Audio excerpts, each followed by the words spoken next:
Vivo X300 FE, IQ നിയോ 11 ഒരേ തറവാട്ടിൽ നിന്നുള്ള രണ്ട് വ്യത്യസ്തമായ ഫോണുകളാണിത്. ഇത് രണ്ടും മിക്കവാറും ഈ വരുന്ന ഫെബ്രുവരി മാസത്തിൽ ഇന്ത്യയിൽ എത്തുന്നതാണ്. സോ ഓൾറെഡി ഇത് ചൈനയിൽ ലോഞ്ച് ആയിട്ടുണ്ട്. അതിൻ്റെ കംപ്ലീറ്റ് സ്പെസിഫിക്കേഷൻസും ഡീറ്റെയിൽസും അതുപോലെ തന്നെ പ്രൈസിങ്ങുമാണ് ഈ ഒരു വീഡിയോയിലൂടെ ഞാൻ ഷെയർ ചെയ്യാൻ പോകുന്നത്. ഈ പറഞ്ഞ രണ്ട് ഫോണുകളിൽ ഏതെങ്കിലും നിങ്ങൾ വാങ്ങാൻ ആഗ്രഹിക്കുന്നുണ്ടെങ്കിൽ വീഡിയോ സ്കിപ്പ് ചെയ്ത് കണ്ടോളൂ കേട്ടോ.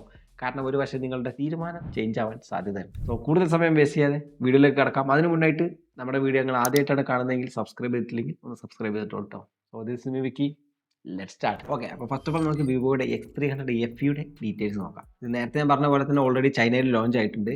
ചൈനയിൽ ഇത് വിവോ S50 Pro Mini എന്ന് പറഞ്ഞിട്ടുള്ള പേരിലാണ് ഇറങ്ങിയിട്ടുള്ളത്. ഈ ഒരു ഐറ്റമാണ് നമ്മുടെ ഇന്ത്യയിലേക്കോ അല്ലെങ്കിൽ ഗ്ലോബൽ മാർക്കറ്റിലേക്കോ എത്തുമ്പോഴേക്കും വിവോ X300 FE ആയിട്ട് വരാൻ പോകുന്നത്. സോ കഴിഞ്ഞ വർഷം അവർ ഇറക്കിയിട്ടുള്ള വിവോയുടെ X200 FE നല്ലൊരു കിഡിലൻ വാല്യൂ ഫോർ മണി ഫോൺ തന്നെയായിരുന്നു. നല്ല ക്യാമറ സെറ്റപ്പ് ഒക്കെ ഉള്ളൊരു ഫോണായിരുന്നു കേട്ടോ. അത് വെച്ച് കമ്പയർ ചെയ്യുമ്പോൾ ഈ വരുന്ന വിവോയുടെ X300 FEയിൽ അതിൻ്റെ ഡിസ്പ്ലേ, ക്യാമറ, ബാറ്ററി ഇതിലെല്ലാം ഒരു മാറ്റവും വന്നിട്ടില്ല. എല്ലാം സെയിം ആണ് ഗൈസ്. കഴിഞ്ഞ വർഷം ഉണ്ടായിരുന്ന അതേ 6.31 ഇഞ്ചുള്ളൊരു ഡിസ്പ്ലേ, അതുപോലെ തന്നെ 50 മെഗാപിക്സലിൻ്റെ മെയിൻ ക്യാമറ, 50 മെഗാപിക്സലിൻ്റെ പെരിസ്കോപ്പിക് ക്യാമറ, 8 മെഗാപിക്സലിൻ്റെ അൾട്രാ വൈഡ് ആംഗിൾ ക്യാമറ, അതുപോലെ തന്നെ 50 മെഗാപിക്സലിൻ്റെ സെൽഫി ക്യാമറ.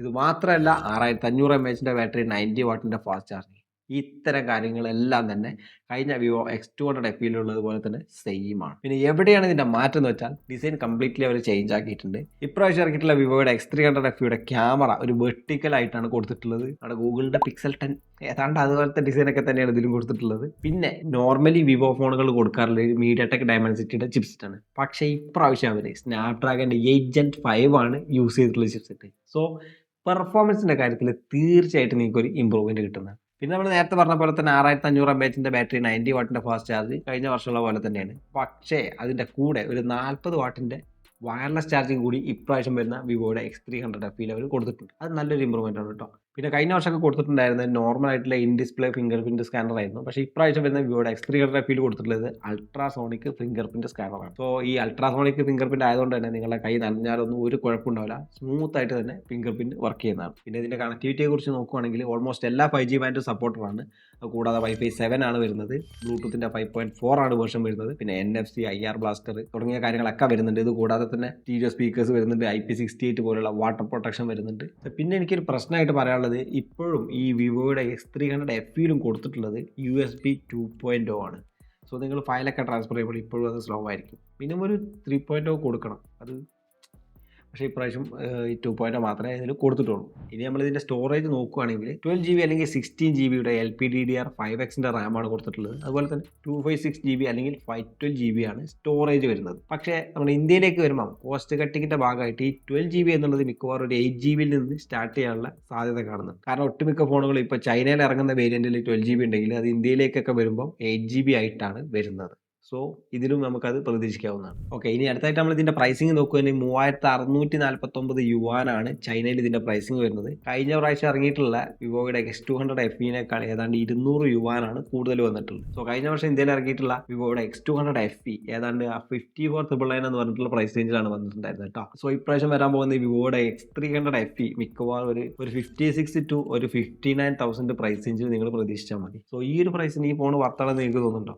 അതെന്തായാലും നിങ്ങൾ തീർച്ചയായിട്ടും താഴെ കമൻറ്റ് ചെയ്യണം കേട്ടോ. ഓക്കെ, അടുത്തായിട്ട് നമ്മൾ നോക്കാൻ പോകുന്ന ഐക്യു നിയോ 11ൻ്റെ ഡീറ്റെയിൽസ് ആണ്.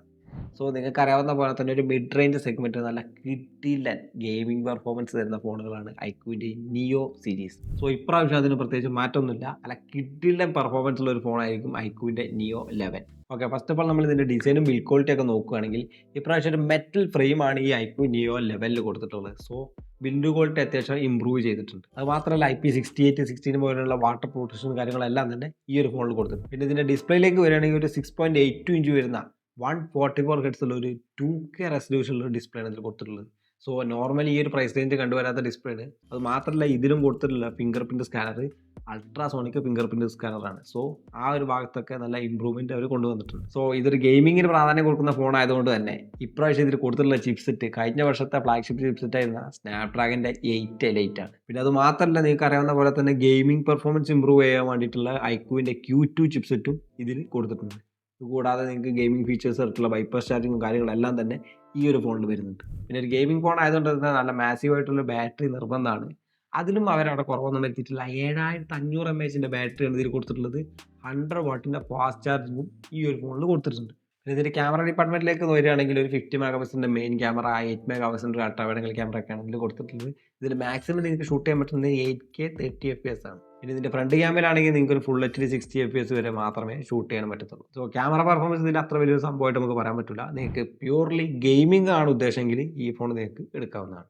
ഇനി ഈ ഫോണിൻ്റെ കണക്ടിവിറ്റിയെ കുറിച്ച് പറയുന്നത് നമ്മൾ നേരത്തെ പറഞ്ഞ പോലെ തന്നെ NFC വരുന്നുണ്ട്, ബ്ലൂടൂത്തിൻ്റെ 5.4 ആണ് വേർഷൻ, Wi-Fi 7 വരുന്നുണ്ട്, IR ബ്ലാസ്റ്ററും കാര്യങ്ങളൊക്കെ ഈ ഒരു ഫോണിൽ വരുന്നത്. പിന്നെ ഒട്ടുമിക്ക 5G ബാൻഡും ഈ ഒരു ഫോൺ സപ്പോർട്ട് ചെയ്യുന്നുണ്ട്. പിന്നെ ഇവിടെ ഞാൻ നേരത്തെ പറഞ്ഞ പോലെ തന്നെ USB കണക്ടിവിറ്റി കൊടുത്തിട്ടുള്ളത് 2.0 ആണ്. അപ്പോൾ ഇതൊരു ഗെയിമിംഗ് ഫോൺ ആയതുകൊണ്ട് തന്നെ അതൊരു 3.0 തീർച്ചയായിട്ടും അവർക്ക് കൊടുക്കാമായിരുന്നു, പക്ഷേ ഇവിടെ അത് കൊടുത്തിട്ടില്ല. പിന്നെ ഇതിൻ്റെ സ്റ്റോറേജ് വേരിയൻറ്റ് വരുന്നത് 12GB അല്ലെങ്കിൽ 16GB വരുന്ന LPDDR5Xൻ്റെ റാം തന്നെയാണ്. പിന്നെ 256GB അല്ലെങ്കിൽ 512GB, അത് അല്ലെങ്കിൽ 1TB വരുന്ന ഒരു UFS 4.1 സ്റ്റോറേജാണ് ഇതിൽ കൊടുത്തിട്ടുള്ളത്. ഇനി ഇതിൻ്റെ പ്രൈസിങ്ങിലേക്ക് നമ്മൾ നോക്കുകയാണെങ്കിൽ കഴിഞ്ഞ വർഷം ഇറങ്ങിയിട്ടുള്ള iQOO Neo 10 ചൈനയിൽ ലോഞ്ച് ആയിട്ടുണ്ടായിരുന്നത് ഏതാണ്ട് 2299 യുവാനിലായിരുന്നു.